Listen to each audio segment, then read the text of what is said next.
करीब करीब 28 दिन बाद शाहरुख खान के बेटे आर्यन खान जेल से रिहा हुए हैं और अब वो अपने घर मन्नत पहुंच चुके हैं। लेकिन इसके साथ ही साथ जो शाहरुख खान पर एक संकट का बादल था वो भी अब ख़त्म हो गया है। हालांकि आप सभी को बता दूं कि जो ये केस है वो अभी ख़त्म नहीं हुआ है। आर्यन खान को सिर्फ ज़मानत मिली है, वो भी कई सारे शर्तों के साथ। लेकिन कहीं ना कहीं हम अमूमन देखते हैं कि इस तरीके के केस में जब एक बार ज़मानत मिल जाती है तो वो तकरीबन केस ख़त्म होने के जैसा ही होता है। क्योंकि आप लोगों को पता होगा कि रिया चक्रवर्ती का जो ड्रग्स केस था उसमें रिया चक्रवर्ती तकरीबन 1 महीने तक जेल में रही थी और उसके बाद उनको जो है ज़मानत मिली और उसके बाद अभी तकरीबन 1.5 साल होने को आया है उस केस को। लेकिन उस केस में कोई भी अभी तक जो है प्रगति नहीं हुई है। जहां पर वो इन्वेस्टिगेशन थी वो कहीं ना कहीं अभी तक वहीं पर है। तो ऐसे केसेज में हम हमेशा देखते हैं कि एक बार जब जमानत हो जाती है तो वो केस जो है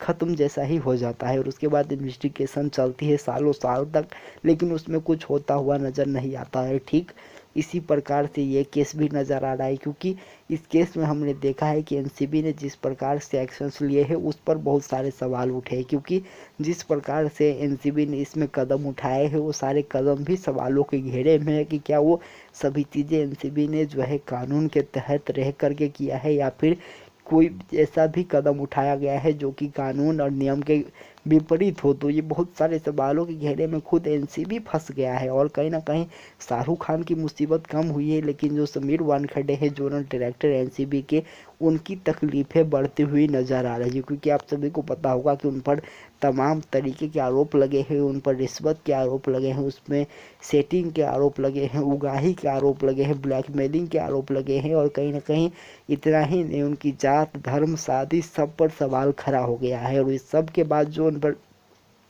भ्रष्टाचार के आरोप लगे हैं उसकी जांच एनसीबी खुद कर रही है। एनसीबी की जो एंटी करप्शन ब्यूरो है, जो एनसीबी का एक शाखा होता है हर डिपार्टमेंट में, जो इस पर भी किसी ऑफिसर पर जो है वहाँ पर भ्रष्टाचार का आरोप लगता है तो उनकी इन्वेस्टिगेशन होता है। तो ठीक उसी प्रकार से यहाँ पर हो रहा है और कहीं ना कहीं देखना होगा कि जो एनसीबी की इंटरनल इन्वेस्टिगेशन हो रही है उसमें समीर वानखेड़े के खिलाफ किस तरीके से चीज़ें सामने आती है और क्या इसमें समीर वानखेड़े के खिलाफ कोई सबूत पाया जाएगा, उन पर कोई एक्शन होगा नहीं होगा, ये तो आगे हम सभी को पता चलेगा ही। लेकिन इसके अलावा जो मुंबई पुलिस है वो भी समीर वानखेड़े के खिलाफ जांच कर रही है। आप लोगों को पता होगा कि जो एनसीबी ने क्रूज पर छापेमारी की थी उसमें जो गवाह बनाए गए थे, जो पंच बनाए गए थे, उसमें से एक पंच ने ये आरोप लगाया है कि जो एनसीबी के जोनल डायरेक्टर है समीर वानखेड़े, उन्होंने पंचनामे के नाम पर जो है ब्लैंक पेपर पर हस्ताक्षर करवाए थे और कहीं ना कहीं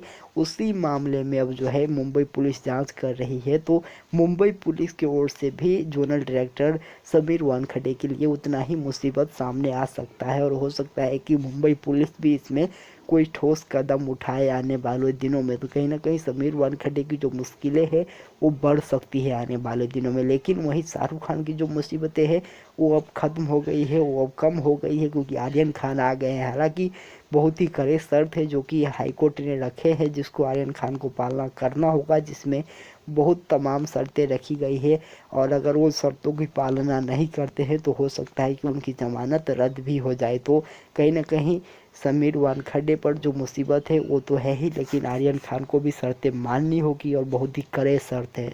तो अब जब इस केस में आर्यन खान को बेल मिल चुकी है, वो जेल से रिहा होकर अपने घर वापस आ चुके हैं और समीर वानखेड़े के खिलाफ जांच शुरू हो गई है। तो देखना होगा कि आने वाले दिन में ये केस किस तरीके से आगे मोड़ लेती है और किस में जो है क्या क्या प्रगति होती है, कौन कौन से नए खुलासे होते हैं। तो आने वाले दिन में जैसे जैसे अपडेट आएगी हम आप लोगों को ज़रूर देंगे। लेकिन इस पूरे केस को अभी तक देखने के बाद आपको क्या लगता है, आप क्या सोचते हैं इस केस के बारे में, कमेंट करके ज़रूर बताइएगा। और आपको आर्यन खान का रोल क्या लगता है इस केस में, क्या आप लोग भी ये मानते हैं कि आर्यन खान इस केस में बेकसूर है, उनको फंसाया गया है, या फिर आपको भी लगता है कि आर्यन खान जो है इस केस में कहीं ना कहीं किसी भी तरीके से इन्वॉल्वमेंट है उनकी। तो कमेंट के ज़रिए ज़रूर बताइएगा। फिर मिलेंगे बहुत जल्द नया अपडेट के साथ, तब तक चैनल को ज़रूर सब्सक्राइब कर दे, बेल आइकन को ज़रूर प्रेस कर दे और वीडियो को ज़्यादा से ज़्यादा लाइक और शेयर ज़रूर करें। नमस्कार, धन्यवाद।